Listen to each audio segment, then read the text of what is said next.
అది మనం చెప్పడం అనేది కాదు, ఆయన పుట్టుకతో క్రిస్టియన్ అనే విషయం అందరికీ తెలిసిందే. అయినప్పటికీ గతంలో రాజశేఖర రెడ్డి గారు ఇది క్రిస్టియన్ అయినప్పటికీ అటువంటి భేదాభిప్రాయం కలిగించడం బయటికి కనిపించకపోయినా ఇన్ని 7 కొండల్లో వెంకటేశ్వర స్వామికి 7 కొండలు ఎందుకని కూడా గతంలో రావడం జరిగింది. అదే వెంకటేశ్వర యూనివర్సిటీలో ఒక క్రిస్టియన్ని వీసీగా పెట్టి ఆ యూనివర్సిటీ అంతా కూడా వెంకటేశ్వర స్వామి పద్మావతి బొమ్మలు తీసి క్రిస్టియన్ బొమ్మలు పెట్టడం కూడా జరిగిందని గతంలో కథనాలు వచ్చాయి. అది చాలా బాధాకరం. కరుణాకర్ రెడ్డిని అలాగా అన్యమతస్తుల్ని కరుణాకర్ అని పేరులోనే ఉంది ఆయన క్రిస్టియన్ అని, అలాంటి వ్యక్తిని టీటీడీ చైర్మన్ చేసి ఈ యొక్క టీటీడీ మన హిందూయిజం యొక్క ధర్మాన్ని, హిందూయిజం యొక్క మనోభావాల్ని, హిందువుల తాలూకా ఆత్మగౌరవాన్ని తాకట్టు పెట్టారని వేరే చెప్పవలసిన అవసరం లేదు. ప్రతి ఒక్కరికి ఈ విషయం విదితమే అని భావిస్తున్నాం. అలాగే జగన్మోహన్ రెడ్డి గారు తిరుమల పర్యటనకి వస్తానని అంటున్నారు. దీనిపై చంద్రబాబు గారు డిక్లరేషన్ ఇస్తేనే తప్ప తిరుమల అడుగు పెట్టడానికి లేదని అంటున్నారు. దానికి జగన్మోహన్ రెడ్డి గారు నేను ఒక రాష్ట్రానికి ఎక్స్-సీఎంని, నేను డిక్లరేషన్ తీసుకోవడం ఏంటని అడుగుతున్నారు. దీనిపై మీ ఒపీనియన్? ఇప్పుడు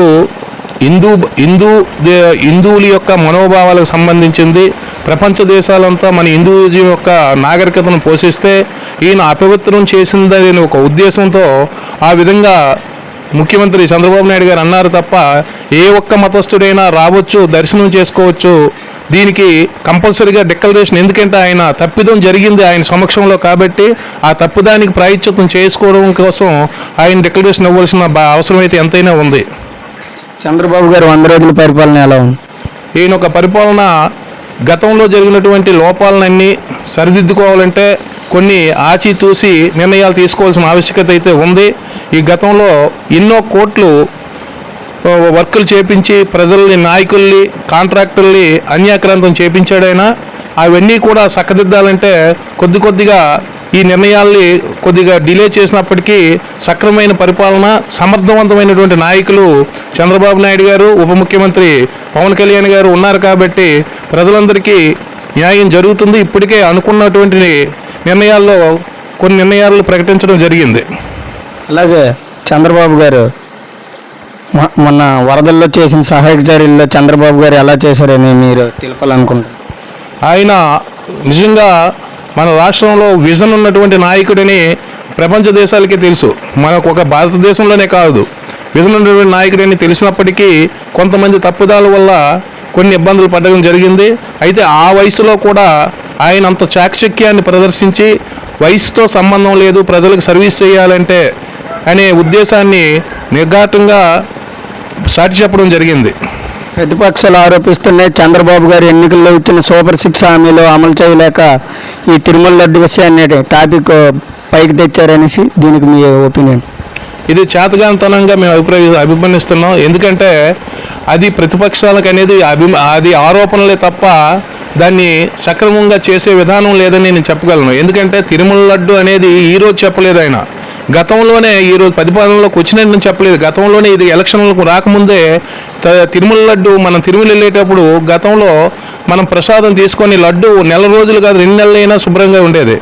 గత 5 సంవత్సరాల్లో తిరుమల నుంచి వచ్చి ఒక రోజు లేట్ అయితే ఇంటికి వచ్చి పాచకం పేసి నానా ఇది దుర్గంధానికి లోనవడం జరిగింది. ఆ ప్రసాదం ఎవరికి ఇచ్చినా తిట్టుకునేవారు. అది ఆయన విమర్శించిన దాంట్లో ఎటువంటి లోపం లేదు. ఆయన 100% కరెక్ట్గా చేశారు తప్ప దీనికి రాజకీయానికి ఎటువంటి సంబంధం లేదు. ఇది మన హిందూయిజాన్ని సాటి చెప్పడం కోసం, హిందువుగా ఆయన ఈ యొక్క అలిగేషన్ తీసుకొచ్చి హిందూ ధర్మాన్ని కాపాడడం కోసం చేశారని ఈ ప్రజలందరూ వాళ్ళకి అభిప్రాయం ఉంటుంది. తిరుమల లడ్డు నెయ్యి ప్రసాదంలో కలిపిన నెయ్యి కల్తీ అయిందనే విషయాన్ని చంద్రబాబు నాయుడు గారు ఈరోజు ప్రస్తావన బయటకు తెచ్చారంటే ఆయన ఉన్నతమైన వ్యక్తి, ఒక విజనరీ లీడరు. ఆయన అంత సామాన్యంగా లేని విషయాన్ని ఉన్నదనే విధంగా చెప్పే మనిషి కాదు. ఎటువంటి ఇది లేకుండా అలాగ జరగదు.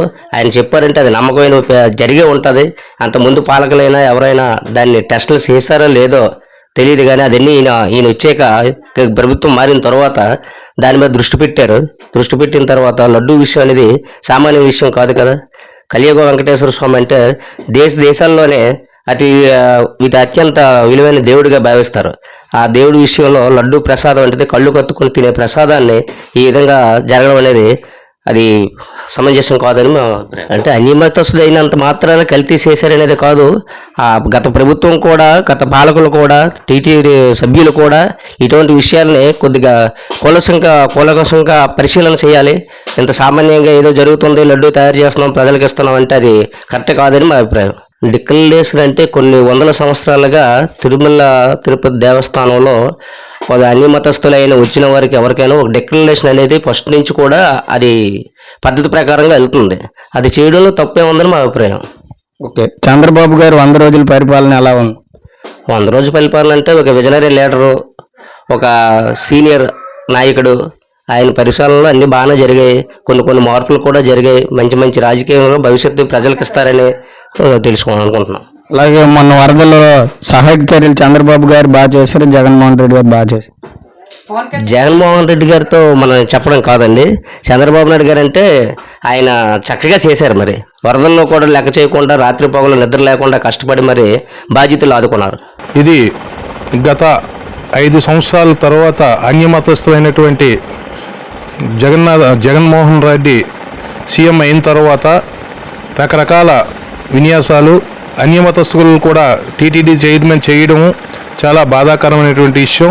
ఎందుకంటే ప్రపంచ దేశాల్లో వెంకటేశ్వర స్వామి గారికి ఉన్నటువంటి ఆదరణ, ఆయన తాలూకు ఆశీస్సులతో ప్రపంచ దేశాలే ఈరోజు ఎంతో మన ఆంధ్రదేశాన్ని, తిరుమలని, వెంకటేశ్వర స్వామిని ఆదర్శంగా తీసుకుంటే, అలాంటిది ఈరోజు అటువంటి కళంకితమైన పనులు జరిపించినందుకు చాలా బాధపడుతున్నాం హిందువులందరూ. ఇటువంటి సందర్భాన్ని ఎప్పుడు కూడా పునరావృతం కాకూడదని ఈ మధ్యకాలంలో ముఖ్యమంత్రి చంద్రబాబు నాయుడు గారు, ఉప ముఖ్యమంత్రి పవన్ కళ్యాణ్ గారి ఆదేశాల మేరకు దేశంలో ఉన్నటువంటి, అలాగే మన ఆంధ్ర రాష్ట్రంలో ఉన్నటువంటి అన్ని దేవాలయాల్లో కూడా ప్రక్షాళన చేసి భగవంతుడిని వేడుకోవడం కూడా జరుగుతుంది. అందులో భాగంగా మంత్రులు, ఎమ్మెల్యేలు, ప్రధానికం అందరూ కూడా హిందూయిజం అంతా అన్ని దేవాలయాల్లోని కూడా ఈ యొక్క అపరాధాన్ని మన్నించమని ఆ భగవంతుని వేడుకోవటం. దాంట్లో భాగంగా నిన్న శుక్రవారము, శనివారము ఏర్పాటు చేసినటువంటి రామతీర్థంలో ఎమ్మెల్యే గారు, ఎంపీ గారు సమక్షంలో ఈ యొక్క కార్యక్రమాలన్నీ కూడా ప్రక్షాళన కోసం హోమాలు చేయించడం, అదేవిధంగా రేపు సోమవారం కూడా రుద్రాభిషేకం భారీ ఎత్తున జంటలతో ఏర్పాటు చేయడం కూడా ఎమ్మెల్యే గారు శ్రీమతి లోకం నాగమాధవి గారు, అలాగే ఎంపీ కలిసి టప్పలనాయుడు గారి సమక్షంలో ఏర్పాటు చేయడం కూడా జరుగుతుంది. ఆ భగవంతుడు ఇకనైనా అందరికీ ఈ అన్యమతస్తులు ఈ విధంగా చేసినందుకు వాళ్ళకి మంచి మనసునిచ్చి మన వెంకటేశ్వర స్వామి గారు ఆశీస్సులతో అందరినీ సుఖశాంతంగా ఉంచాలని కోరుకుంటున్నాం. నమో వెంకటేశాయ. అలాగే తిరుమల లడ్డు విషయంలో జగన్మోహన్ రెడ్డి గారిపై కొన్ని ఆరోపణలు ఉన్నాయి. జగన్మోహన్ రెడ్డి గారు అన్ని మతస్థుడు, క్రిస్టియన్ అని, దీనిపై మీ ఒపీనియన్?